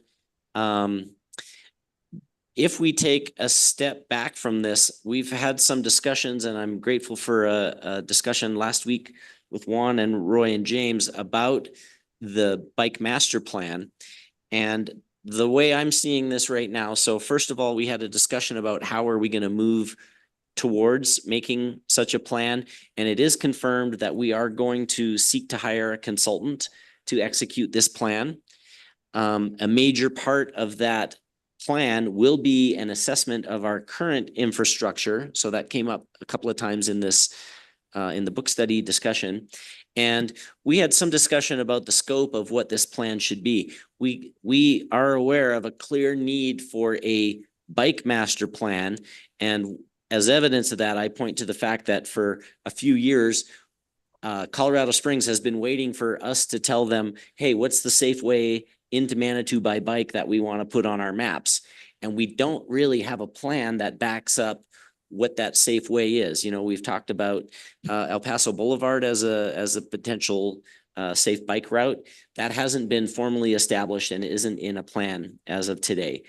So there's a very urgent need for us to develop a Manitou biking master plan, but there are reasons why we think we'd like to also incorporate PED into a bike plan. And I think the agreement that we came to last week was the assessment has got to include bike and PED infrastructure. If the recommendations of the plan are mainly focused on biking, that's probably acceptable for a scope, but we always want to look at every time we're going to be implementing any bike infrastructure that we either include safe PED infrastructure or include the ability to in future include some PED infrastructure, because bike and PED infrastructure often, not always, but often go together. It's, I would say 100% of the time, if you make safe PED infrastructure, it's also good for bikes. And most of the time, if you have good bike infrastructure, it also improves access for PEDs. So the current thinking is the scope of what we're going to be asking a consultant to do will be to develop a mainly biking master plan that includes a high degree of consideration for PED access and in particular includes assessment of our current PED access. So that's, and I'll invite you guys to jump in and see if I got that right. That's sort of what I've been processing since we had that discussion last week. And would invite any other comments from the board here. Corey, if I could, wanted to thank you for presenting the definitions. AI and research really does a good job. Just so you know, your definition 16 and 30 are the same. It's on the contraflow. They're the same. One says bicycle, one says bike. One has something about, you know, a second phrase, and so those two could be combined really easily. But the rest of them were interesting for me to read because some of them I hadn't heard of before, so it was fascinating reading some of them. But I did notice that 16 and 30 are the same. Glad you caught that, Joy. We put that in on purpose to see if you were paying attention. Oh, really? Well, I was. Thank you No, for putting really, it but in. appreciate you taking a deep dive into it. Yeah. Well, it's interesting definition. Some of them I hadn't heard of before and we say all these terms about and we forget that some of us don't know all the terms. So this was very helpful. Thank you. Great. Roy's got a comment. Yeah, I just want to answer your question. If you covered everything like we discussed, and I would say 100%, and I appreciate that. We're in full agreement with that plan to look at bikeability, but also have the infrastructure looked at for sidewalks and everything else, so we can make good decisions in the future and save some money for the city and everything else that comes with those changes. So we appreciate that. So yeah, just so everyone knows, we agree with that plan. Great, thanks. And I'll just, I wanted to add the comment that I learned during that discussion. Sometimes there are funding sources that relate specifically to sidewalks and ped infrastructure that might allow us to leverage into some bike infrastructure. So by combining those two in the analysis, it really will give us as a city an opportunity to keep costs down and kind of double up. So thanks for sharing that information as well. Yeah, and I think you saw that today, but it looks like maybe a grant may be available that can assist us, but we'll be checking out in October. That only requires a 15,000 match, so we could leverage our money possibly to get that study done through them. And so far, what I've looked at looks pretty promising. That covers walkability and bikeability at the same time. So we'll let you know once we check out that grant opportunity on where we stand with that. So Thanks, Carl. So I just wanted to throw in that I think having the master plan cover bike and pedestrian scope is a fantastic idea, right? In our auto-friendly bicyclist, bicycle-friendly driver classes that we teach, we always emphasize to motorists like, hey, we're all pedestrians, right? At some point in time, you have to get out of your car, you have to get off your bike, and you're going to be a pedestrian. So having that connectivity is really important, and you can't just look at everything in isolation. So I think that's a great addition. Any other comments or questions about the future of the bike master plan? Hearing none, we will move on to board correspondence. So this is your chance as board members to share what you're hearing and suggestions for future agenda items. And for this, I'm going to start with the folks online. So Joy, would you like to go first? Any board correspondence to share? The only correspondence I had was a resident talking about almost getting run over on the bike trail, on the Creek Walk Trail. That was the only, and I referred them to contact the city. Thank you. Yeah, and actually, Joy, so I heard you mention the concept of e-bikes and increasing speeds, and I'm afraid I might not be up to date on this, but I think we don't. Do we allow e-bikes on the Creek Walk Trail? You know, I'm not sure. I was talking about e-bikes in general where there's people walking. So I'm not sure whether we allow them on it or not, but I think we allow them on enough places that the speed has increased. And I think that's a phenomenon, just not Manitou. It's happening in Denver, it's happening in other places too. So it's not just unique to us, but it's something that we probably at some point will need to address as residents come and let us know that they're feeling unsafe. Yeah, I couldn't agree more. I think, as e-bike use expands, we're seeing that all over the place. That does have the effect of increasing not only volume of users, but the average speed probably. And it's coming where we're going to have to look at speed and behavior enforcement on these kind of shared paths, including the Creek Walk. I think that's something that we're going to have to deal with. So I appreciate you bringing that up, Joy. Carl? So on that topic, I know we've talked with staff. Colorado Springs did the yard sign. They started with the yard sign, the slow your roll, ring your bell, because it is a state requirement that when you're overtaking someone on a trail, that you give some sort of audible cue, whether that's a bell or a friendly hello. And so they had kind of a sign campaign. And what I thought was super cool, and they didn't do it tons, but on the Sand Creek Trail, they actually turn those into the paint on like they do for crosswalks, the foil, I forget what the term is, but basically it was the same message that was on the yard sign on the actual trail surface itself. And so, it doesn't blow away. They're not stealing the brackets for metal, whatever kind of stuff. And it was positive messages, say hi, and slow your roll and pass on the left and all those kind of things. And so it was a great way to communicate and educate people, because there are a lot of people that are new to riding for the first time in a long time, and now they have an e-bike, and I got 500 watts of power, and and they're not maybe riding appropriately. So education, I think, is important. That would be, I think, something good to consider. Thanks for that comment, Carl. And I guess I just want to add on to that and make sure it's clear. I'm not suggesting at all that the dangerous behavior is limited to e-bike users. It's maybe less volume of users of regular bikes, but the importance of behaving properly on the trail is it's really important for all users, especially of bikes, e-bikes or not.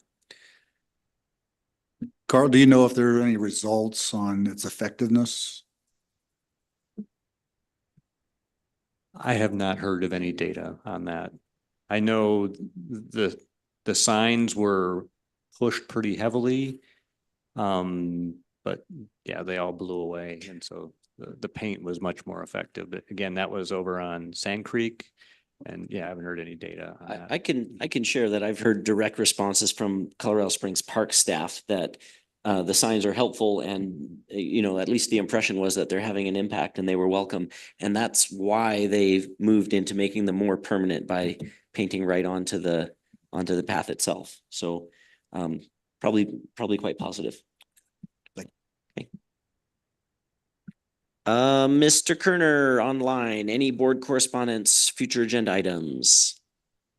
No, just an observation. I think e-bikes are really proliferating, even in our town. And I understand why. As people get older, they want to ride an e-bike, and we've got a lot of hills, and they want to get home. So I think any plans that we make, we really need to think seriously about considering the do's and don'ts of e-bikes and incorporate that into our planning toolkit that we can then address. And I think the more I'm driving around and so forth, the more e-bikes I see in town and all over Colorado Springs, of course, and even up in the high country. So I think it's an important factor. We need to factor that in. Great, thanks. Okay, Susan. I actually have a quick follow-up question, Roy and Juan. Do we have any rules or ordinances around e-bikes on soft surface trails, like on Intamin? Are there any rules within Manitou Springs? That's a really good question. I know for sure that the Creek Walk Trail itself allows the e-bikes, but they have to be a level, not above a level 2 or 1, or I can't remember now. Is it 2, class 2? So, but I don't think there's probably rules on the trails. I think there is. I believe that OSAC made a recommendation and a policy was adopted to not allow e-bikes on any of the soft surface trails in Manitou. I think that's right. Except Creek Walk. Except Creek Walk. Okay. Excuse me. Yep. Yep. Because some of those are almost sidewalks too, and it's going to go against kind of the sidewalk rule, but it's considered a trail. Like when we do Creek Walk 4, which will be happening soon at the end of the year, from Chamber up to where is it? The Chamber? Yeah, Chamber up to the next part up. I don't know what that is. Yeah, well, we're looking at that. So, but actually I should say 4 is the one below that. So it's from Briarhurst to the chamber. That's going to be widened 8 or 10 feet, depending on the area. It's going to also be allowed for bikes. And then we're looking at the next section. I was a little ahead of myself on that one.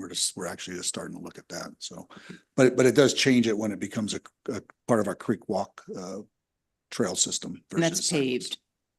That improvement will then be a paved surface, yes. Yeah, yes, because it's right next to the road Yeah. in those sections. And then we don't know yet about Creek Walk 6, which is serpentine. That has to be discussed. Is it a soft trail or concrete? I don't know. But there is debate on, you know, if you want to make it accessible to everyone, then and like wheelchairs and things, you'd want to consider concrete, but there's also hard soft trails that can do that too. So that'll be a good, the next thing we'll be asking the map board to also weigh in on the Serpentine 6 Creek Walk area. So. Thank you for that information. I just, Tosk had asked me and I did not know the answer to that question. So, my correspondence is not really correspondence. I just thought it was really interesting that John Hazelhurst's, all column in the Pikes Peak Bulletin was exactly contrary to what we've spent months, looking at. And he's predicting that Colorado Springs will fail because they're trying to implement some of this. I would like to, I'll be interested to see what happens with that. Number 2, I just wanted to share with everybody, while I was up in Breckenridge this last week, I took pictures of that West Logistics, the actual place they set up to do their transfer. Yeah, their inventory, their building, their warehouse in Breckenridge. And it's right just across the street north of the North Gondola parking lot. So it's very central, but they've got a big lot. I don't know where we're ever going to find a piece of property as big as that for those trucks to pull in and back into those docking areas. But I thought it was interesting. It's obviously very mobile. They brought many pieces in. So just thought I'd share that with the group. Thank you, Susan. I think Bill's got his hand up. Bill, did you want to say something? Yeah, I think it's important to consider what OSAC apparently recommended is that we don't put e-bikes on soft surface trails, and that would apply to the Intamin. But if we're going to do that, I think we ought to do it in a fairly expedited fashion, because otherwise we're going to get inundated with a lot of e-bikes on the Intamin. And you know, I think people respect signs, but I'll certainly put up another couple of signs if needed on my section of the Intamin that crosses my property. So just a request. Okay, and so can I make a request of staff to confirm that? It's my understanding is that was the recommendation from OSAC, and that there is a policy, and that would come probably through the Parks Department. If you guys could maybe confirm that for us. Okay. Yeah, we'll do that.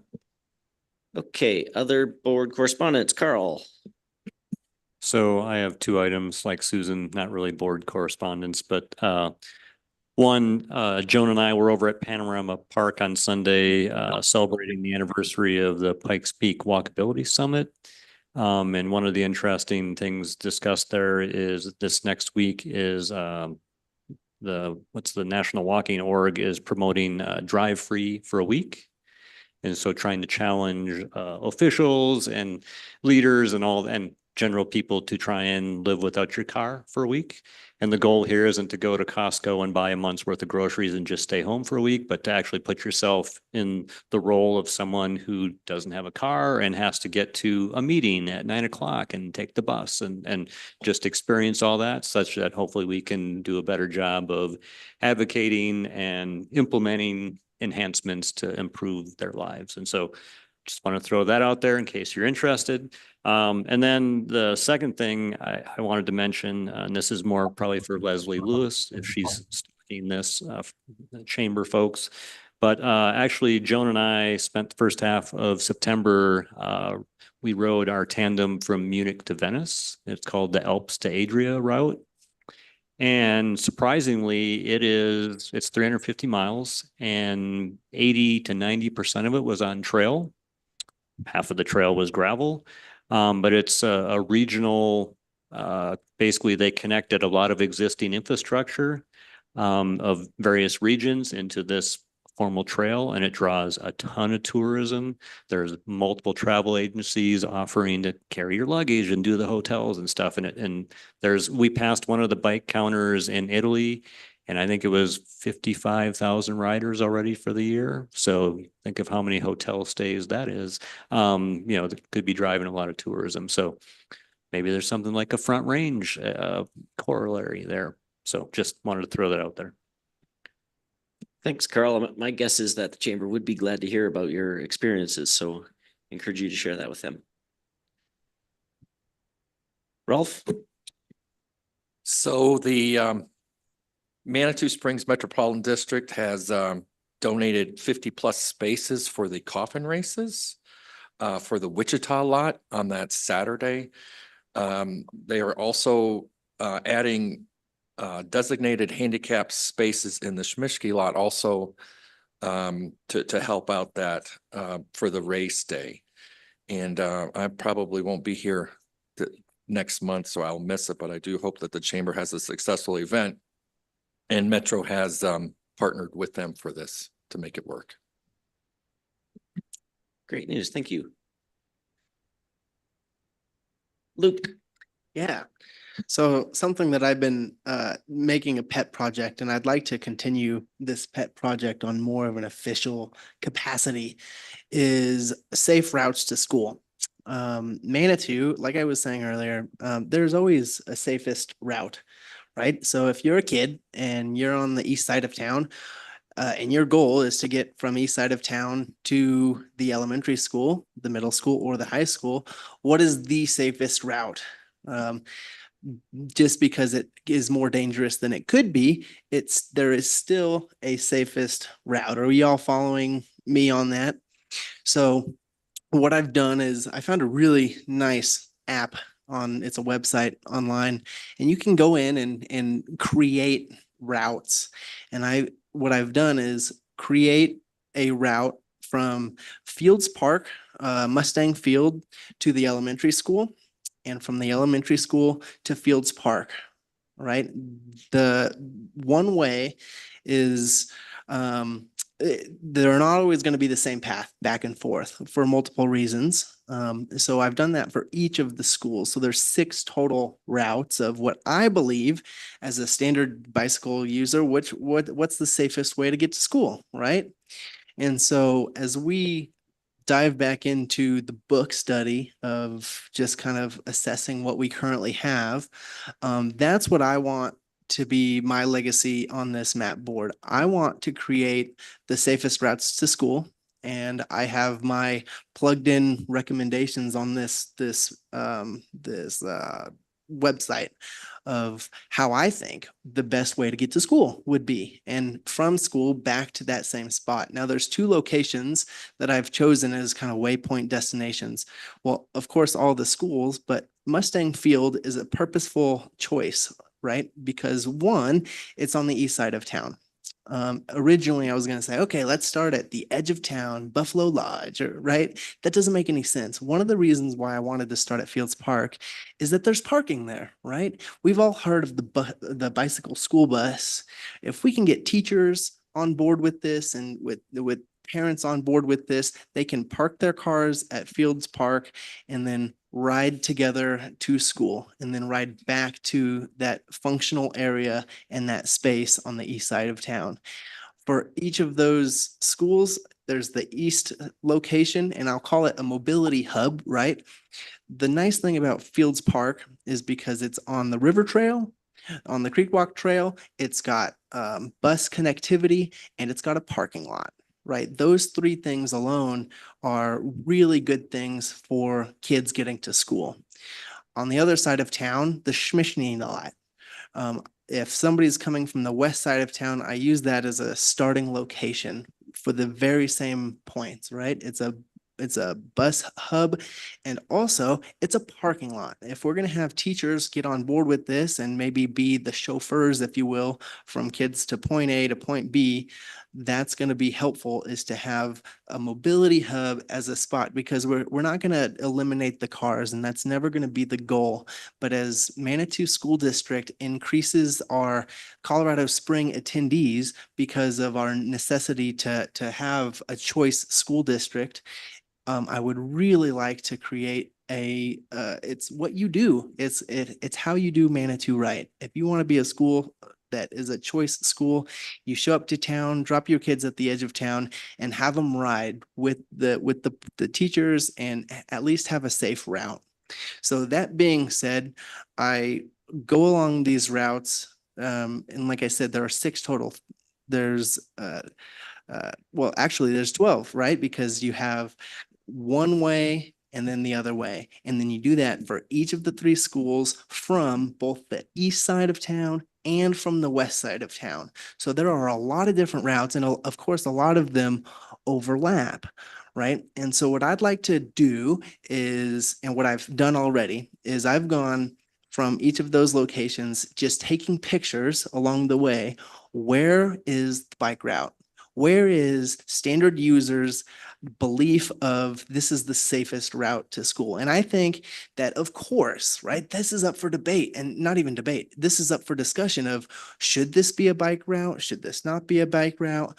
But at the end of the day, I want for all of us to get on board with the Manitou School District to create and say, this is what we believe the safest route from the east side of town to the elementary school, and from the elementary school back to the east side of town.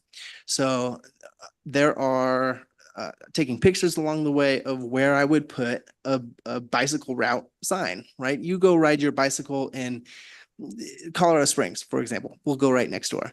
There are bike routes, there are bicycle boulevards, there is waypoint signage to say, this is the way we want you to go, this is the way we're encouraging you to go. And if we can make it the Mustang way, right? I mean, we can make it green and gold. Let's get on board with having the kids safely getting back and forth to school. And if we can get education along the way, a lot of those kids, yeah, they're already, it's not just about bicycles. My little sister, 12 years old, she is 14. Don't tell her I said 12. She has an e-scooter, right? That little scooter hauls ass, and she zips in and out of traffic, and it's scary, right? And she knows the safe way. She knows not to go against traffic on Main Street. But if you have her go from point A to point B, she'll show you the safer route to school, right? So it's asking for feedback from the standard users of developing these routes. And that's what I want to hang my hat on as being on the map board. So I would like to formally incorporate that into our bicycle master plan, and quite honestly, be the squeaky wheel to get this done just as often as I can be. And I do want to work with the school district, the teachers there, the people that are already incorporating the bicycle school bus. It's already a thing once a year, but let's get on board with that. So if anybody is at all interested in taking a bicycle ride with me, I want to show you not only the routes that I have and are up for discussion, because there are some interesting points that I'd be willing to talk about, but also let me show you what I have. Let's incorporate this into the master plan. Thank you. Thanks, Luke. What a great initiative. Sounds wonderful. And for sure, we will make sure that rolls into the bike master plan. And again, I'm looking forward to going for a bike ride with you. Corey, can I comment real You may. quickly Go on ahead, Carl. Luke's comment? So Luke, that's a great idea. You have my support. I'm looking forward to the bike ride as well. Just quick question, and we can talk offline, but have you talked to Evan over at the middle school? Because he's doing the bike club. They actually had graduation today. I saw that, and I've not contacted him, but I know he has the mountain bike club there. Yeah. And they're coordinating with Kids on Bikes, and that would be maybe a great user group to get feedback from. Right. I So would love to do that. And no, I don't know. we can make those connections. So Thank you. Go ahead, Roy. Hey, look, I just want to plant a seed too, when you start looking into this, is the Dillon you know, during the off season, it's going to be pretty empty during the week. And it will have a PED bridge to the Creek Walk Trail. It's pretty close to Fields, but just as something to think about, it might be accessible for parking there, maybe bus pickup or the Creek Walk Trail. So Absolutely. just put that Thank you. seat. Okay. Okay, I've got a couple of things here for board correspondence. One is, I think this is right. There is a public meeting for the Higginbotham Flats area.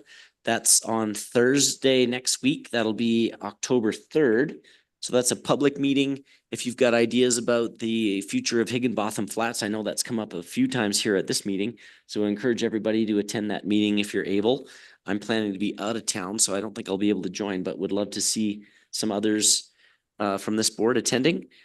And especially talk about the mobility opportunities related to Higginbotham Flats.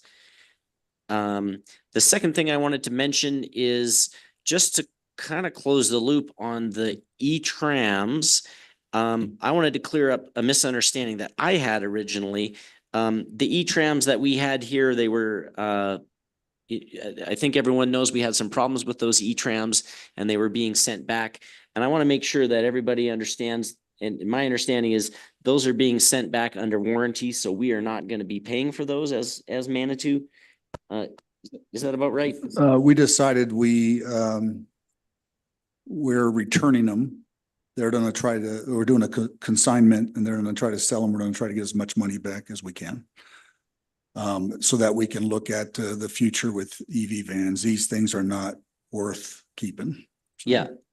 So that's the plan at this point. We're waiting to see what we can get off these things and use Okay. that money to put back into the new E-vans or whatever we go after in the future. Okay, so I understood that actually the cost to Manitou is nothing for those because they were returned under warranty. Is that not right? Well, we're not paying for anything. I mean, we already paid for those trams. We did pay for them. We did pay for them. We're not gonna take them back.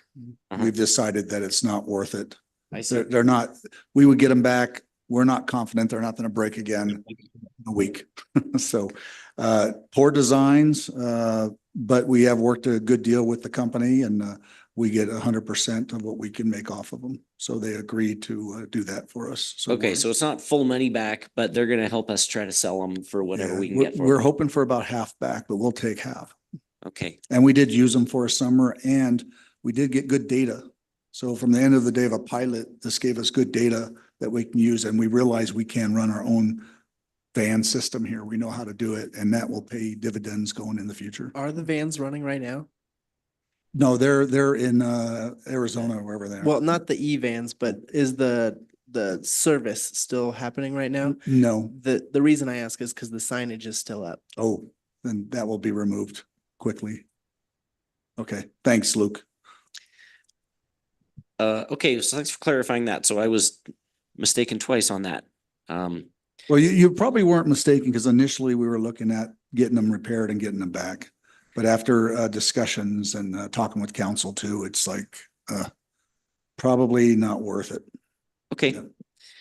Yeah, I was mistakenly under the impression that we were getting a full refund under warranty because they were never accepted, but that's not the case. Okay. And keeping an eye on the time here, I don't think we've got time to get into it here, but it was on our in our meeting last month, a request for an update about the plans for Ruxton. When is that work going to happen and what impacts is that going to have and where's the traffic going to go? Can I ask for a staff update possibly by email about I that? can give you a 30-second update here. Okay, Everything's kind of on hold. We are looking at reviving possibly just the sidewalk and mobility repairs up the street. When it comes down to the infrastructure, that's a whole different story. It's still being discussed with CSU. But we're currently focusing on just fixing the corridor at this point. And so that we don't have anything set up yet on when, but we have limits within our grants opportunities. And so we will be moving on that one going forward now with the sidewalk and all those things that were brought to the community already months ago and to council. We'll be starting to move on that going forward. So that's about it right now. Timeframe and impact on that? Right now, I don't know. Yeah. Okay, Yeah, but believe me, it will come out. And once we figure out those steps, it's going to be a lot easier for us to do our sidewalk repairs versus the whole infrastructure of the water line. Yeah, so it's not going to be as bad just to do that. And that was our initial plan anyway, before CSU approached us with the water infrastructure and sewer infrastructure. So. okay, so on hold to bury the power lines and Power lines, again, I don't know that yet. We would like them buried during the process because you can't really fix a sidewalk when there's the poles in the sidewalk. But that's going to be part of our discussion. There's a lot that goes on to this. This is a big deal. So we are still in discussions with CSU at this point. A lot of things have changed, but I don't have anything really to report until we get more meetings with them to discuss how we move forward. okay. Well, we will eagerly await an update when more is known about that. Yes, sir. All right, last chance for any comments. Anyone online or in person? Okay, our next meeting is scheduled for Wednesday, October 23rd. Thank you, everyone, for being here. We're adjourned.